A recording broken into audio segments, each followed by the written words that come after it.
স্বাগত বন্ধুগণ, আমরা আজকে বিকেলে প্রেস ক্লাবের সমাবেশ এবং মিছিলের কর্মসূচি রেখেছিলাম। আমরা আমাদের কর্মসূচি পালন করলাম। আপনারা স্লোগান শুনলেন,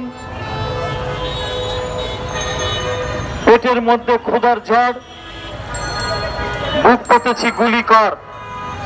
এই ক্ষুধার যন্ত্রণার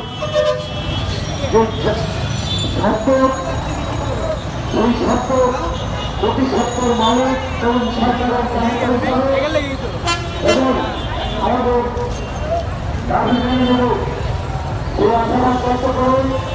আগামীকাল সকালে জাতীয় প্রেস ক্লাব